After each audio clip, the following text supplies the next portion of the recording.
Ms. Overholt, welcome to committee. You may proceed. Let me put on my reading glasses. I'm older, need them to read. Chairman Lips, Vice Chair Holmes, Ranking Member Russo, and members of the House Health Committee, thank you for the opportunity to provide testimony on House Bill 248. My name is Joanna Overholt. I was an ICU RN, and I'm a nurse practitioner student currently. There are profound problems with mandatory vaccination that you guys are most likely unaware of. The hospital system I worked at did not allow flu vaccine choice. They fired employees who didn't get the flu shot, and there were only rare medical exemptions given. I was told religious exemptions were never approved and medical nearly impossible to obtain. A previous allergic reaction to the flu shot required an employee to get an allergy test first to verify it, and they were still required to get a different type of the flu vaccine. A fellow nurse underwent this process, the allergy testing, got the different form of flu shot made from dog kidneys instead of chicken eggs, and she underwent another forced reaction before being granted a medical exemption by the hospital system. In 2018, I experienced my flu shot reaction 2 weeks after my shot. I had excruciating pain in every joint in my body, my back, horrible kidney pain that would wake me up from sleeping, numbness and tingling in my fingers and toes, a finger that became red, itchy, painful, and swollen, and the skin around every single fingernail rashed and continued to peel off until probably about a couple months ago, so it's been a couple years. I cried at work from this pain when it presented. 3 weeks after the vaccine, I saw my doctor, and he did not identify my reaction. He did not order the correct test to diagnose my reaction and referred me to a spine doctor.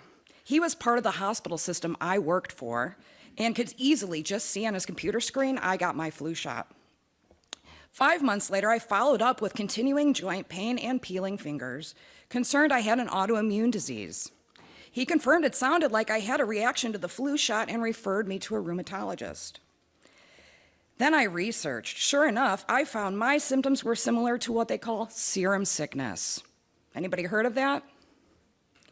It's type 3 immune-mediated hypersensitivity reaction that presents usually 4 to 14 days. The three main symptoms include fever, rash, and painful and swollen joints. I had them all.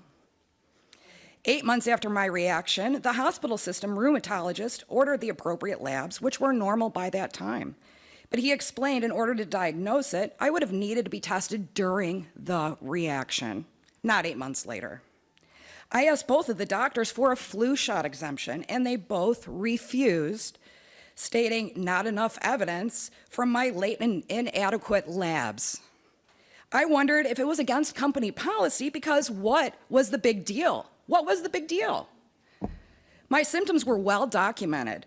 I am an educated nurse. I provided supporting research. I literally emailed my doctor research journals on this, and my primary doctor knew me for over a decade. It didn't matter. I went outside of organization to a neurologist who ended up writing me an exemption RX after reviewing this information. Because a simple doctor's note wasn't enough, my hospital required a personal narrative story from me and my doctor and to submit it all for approval. My out-of-organization doctor stated that what my employer had asked from her was actually illegal. If I would have gotten another flu shot, this is what would have happened. I could have went into renal failure, developed an actual true autoimmune disease, I might actually have it now, and I could have died. Ohio current guidelines, by the way, they changed the vaccine guidelines. Symptoms like mine that present after 7 days are only a precaution, not a contraindication. So people who have had a type 3 reaction like I did, or even a type 4, would not be excluded from being forced the shots. Worse yet, doctors and nurses who I've spoken with and worked with, very smart people, were unaware of even what serum sickness was, or that vaccine injury can present after 48 hours. They weren't and aren't trained to identify it, and neither was I. Vaccine injury can either be lightly covered or glossed over in a textbook or completely left out of our education, and that even comes from some nurse practitioner books. People cannot read online research most of the time because it requires money to purchase rights to read it. Therefore, it's important for you to know vaccine injuries are most likely severely underreported and not identified. Medical errors are the third leading cause of death, according to Johns Hopkins. This is why House Bill 248 needs to become law and not a watered-down, smaller version of the bill specific to COVID. Vaccine injury should be made aware to doctors. Doctors should know what test to order and how to identify it.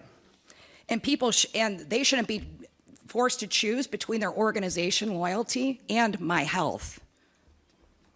Yes, vaccines do harm people. By the way, so I just found out something when I was on lunch, and I wanted to show it to you. We were talking about Dr. Tenpenny's testimony about magnetic vaccine crystals. So this is what I found out. So I have a key and a bobby pin here. Explain to me why the key sticks to me. It sticks to my neck, too. I got this. Yeah, so if somebody can explain this, that would be great. Any questions? Thank you very much for your testimony. Committee? Representative Gross. Chairman, to my future nurse practitioner. If I'm able to graduate. Were you aware during nursing school or even now of the VAERS, known as the VAERS system? And did anyone that you spoke to, any provider that you spoke to, did they explain to you or even were they able to talk to you about a VAERS report or anything like that? Actually, I did hear of the VAERS system. I was not aware that I was the one who was supposed to report to VAERS. I was under the impression that our hospitals would report the injuries or report to VAERS or the doctors, but we were never told we were supposed to do it. Most nurses that I've talked to aren't aware it's their responsibility to do it either.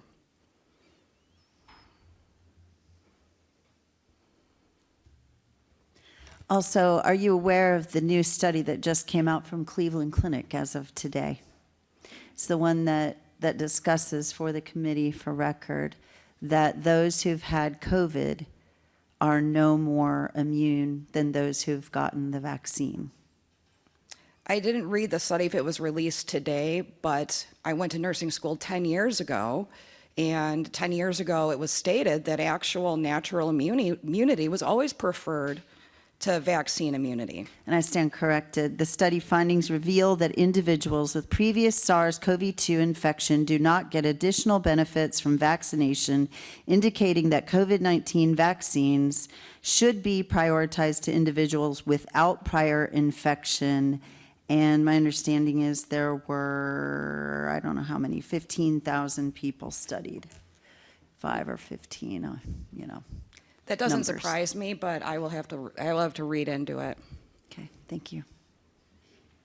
And also, I wanted to offer any opportunity for anybody to come and check out the key, so it wasn't a joke, but you can feel free to come and assess the situation, too, just by the way. Representatives, additional questions?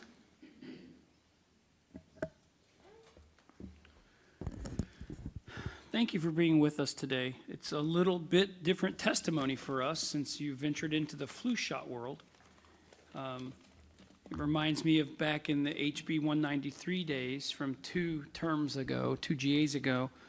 And it's an issue that I am concerned about, obviously. I've never been a fan of mandatory vaccines for the flu shot, so I found your testimony to be very interesting. Committee, any final questions? Thank you for being with us today.